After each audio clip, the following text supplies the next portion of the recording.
Just a few months ago, the economy showed signs of getting stronger. Now it's slowing down, and unemployment is going up. So what will the Federal Reserve do about it? That's what members of Congress want to find out from Fed Chairman Ben Bernanke. Ephraim Graham has the story. In April, the Federal Reserve predicted the U.S. economy would grow and the unemployment would drop. But just the opposite has happened. Last week's job numbers were anemic, adding only 69,000 to the workforce and edging up the unemployment rate. In addition, the U.S. economy grew at only 1.9% in the first 3 months of this year. It's pretty clear that the American people are hurting. So, what's going on with the economy, and can either party in Washington do anything to turn the economic tide? Those are just some of the questions lawmakers are set to ask Fed Chairman Ben Bernanke as he testifies before Congress today. Some analysts are hoping the Fed will take more action to try to stimulate the economy if it weakens even more. And while the Fed may act, the White House and Congress don't have many options left to try to strengthen the economy before the elections. Across the country, employers are still cautious to hire people and invest in their companies. They're staying more focused on driving productivity and increasing their revenue and profits. And then there are those expected tax increases at the first of the year. President Obama opposes extending all the Bush-era tax cuts beyond 2012. A tax hike of that size for just 1 year is simply unprecedented. It's going to take an enormous chunk of the economy out of the hands of the businesses and peoples and family that earn the income and give it to Congress to spend. Those concerns, coupled with a potential slowdown in China and a Europe that feels on the brink of economic calamity, are only adding to the anxiety. That global environment across the three main engines of the global economy is looking a lot weaker than a month ago. Ephraim Graham, CBN News. Well, as long as there's a political uncertainty on the landscape on top of everything else, from a decline in Europe, is China weakening, as long as there's political uncertainty, what's going to be the tax rate next year, what new regulations are going to come out of Congress, as long as you have that kind of thing going on, you're not going to see businesses this year take a risk in hiring new people. That's one of the major obstacles. So we may not see any change until there's an election. Lee Webb has the rest of our top stories from the CBN Newsroom. Lee? Gordon, citizens of Washington State have blocked a gay marriage law from taking effect. The state was going to allow same-sex marriages to start today, but supporters of traditional marriage gathered enough petition signatures to place the issue on the ballot this fall. They needed 120,000 signatures. They gathered twice that many. This is exclusively about defending and preserving marriage as we have known it. That's why almost 250,000 people signed a signature on this petition to defend marriage as we have always known it. Voters have decided against same-sex marriage in every state where that issue has been placed on the ballot. Another federal court judge has ruled the Defense of Marriage Act unconstitutional. DOMA is the 1996 federal law, of course, that defines marriage as between one man and one woman. Manhattan Federal Court Judge Barbara Jones said it interferes with states' rights to regulate the institution of marriage. She is the fifth judge now to find the law unconstitutional. Just last week, a U.S. Court of Appeals in Boston ruled that DOMA discriminates against gay couples. The legal battle is expected, though, to end up at the U.S. Supreme Court. New DNA testing may soon screen unborn babies for thousands of genetic disorders, and that has some worried about a rise in abortion. The test takes blood sample from an expecting mom and a saliva swab from the baby's father. With that, scientists have been able to predict the entire DNA makeup of the fetus. Until now, Down syndrome is the only genetic disorder typically screened. But with this new science, some 3,500 disorders can be detected. Many pro-life advocates say that inevitably leads to more abortions of babies with defects. Even the scientist behind the test admits it raises, quote, many ethical questions. Christian and Jewish leaders gathered on Capitol Hill Wednesday to celebrate Jerusalem Day, a day to remember when Israel recaptured the rest of Jerusalem in 1967. Several congressmen also attended that event to show their support for Israel and to call on the Obama administration to move the U.S. Embassy in Israel from Tel Aviv to Jerusalem. Eric Stakelbeck has that story. Jerusalem. Its ties to the Jewish people go back at least 3,000 years to when it was the capital of King David. The city is mentioned 600 times in the Old Testament and another 160 times in the New Testament.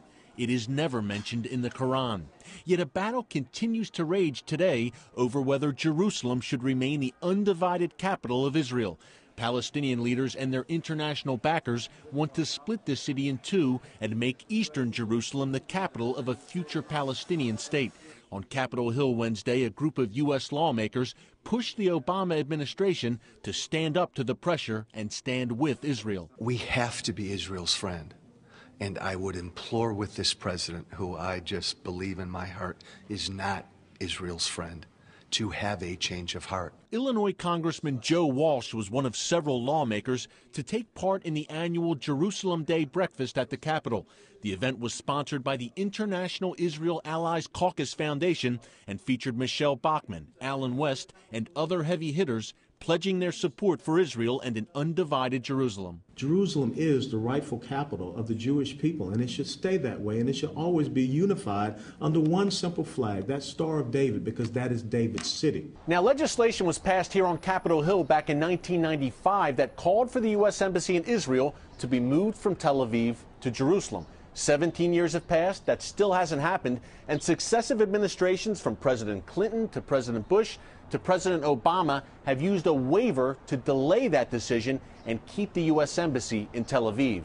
The embassy issue was a major part of the agenda at the Jerusalem Day event. For us, the greatest country in the world, the United States of America, the greatest country the world has ever known, to be fearful of moving our embassy to Jerusalem, in my opinion, is a disgrace, and we need to do that, and we need to do that right now. Rabbi Benny Alon, president of the Israel Allies Caucus, told CBN News that the Palestinian claim to Jerusalem was rooted not in history but hostility. They don't need Jerusalem. They just want to make sure that we, the Jews, shall not have it. It's exactly the challenge of believers in America to put pressures on the decision makers to change the situation. Eric Stackelbeck, CBN News, Capitol Hill. In 1853, a young Englishman boarded a ship for a 5-month voyage to the other side of the world. When he arrived in China, James Hudson Taylor adopted native dress and a ponytail. He went on to found one of the most influential mission societies of the 19th century. Now the British town where Taylor was born is inviting the world to come and visit. Here's Heather Sells. Barnsley authorities unveiled historic markers on Hudson Taylor's birthplace in both English and Chinese.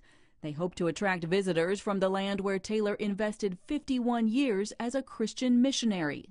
And the Chinese people are now free to travel, they're free to worship Christianity, so they're free to roam the world. And what we want to do is for them to roam to Barnsley, and we want to say welcome. Hudson Taylor founded the China Inland Mission, today known as OMF. During his lifetime, Taylor recruited 800 missionaries and started 125 schools throughout China. The Barnsley anniversary crowd included a Chinese minister now working in England. We remember a great man, James Hudson Taylor, who committed his life preaching the gospel of Jesus to Chinese. And through him, many Chinese found a new way of life. I hope millions and millions of Chinese, and particularly the Chinese Christians, will come to this place and remembering that God can use a small man in a small town, but in a great way. Heather Sells, CBN News. What a great legacy of faithfulness, Gordon. Hudson Taylor was one of the great inspirations of my life. I think I've read everything he's ever written, including his letters. Incredible man of faith, incredible man of God, and he has literally changed the nation. The reason that China is currently forecast to have more Christians than any other country in the world by 2050, the reason is Hudson Taylor. President Obama says he could not be prouder of his administration's work to advance gay rights in America. Members of the gay community greeted the president with a standing ovation at a fundraiser in Los Angeles last night. President Obama is expected to raise more than $5 million from campaign events in San Francisco and Los Angeles this week. I think the LGBT community is going to show up in a big way for this president. But not only just the LGBT community, it's our parents, our families, our allies. We've got some stuff done. The president did not mention Mitt Romney by name, but he did suggest the former governor would be less supportive of gay rights. A missionary couple died in a plane crash in Africa. Jay and Katrina Erickson from Spokane, Washington, had been working at a mission hospital in Zambia for about a year. Jay was piloting the aircraft when it struck an electrical pole and crashed into the Zambezi River. The two will be buried at the mission in Zambia, and their 2 daughters will return to the U.S. to live with family. You can always get the latest from CBN News by going to our website at cbnnews.com.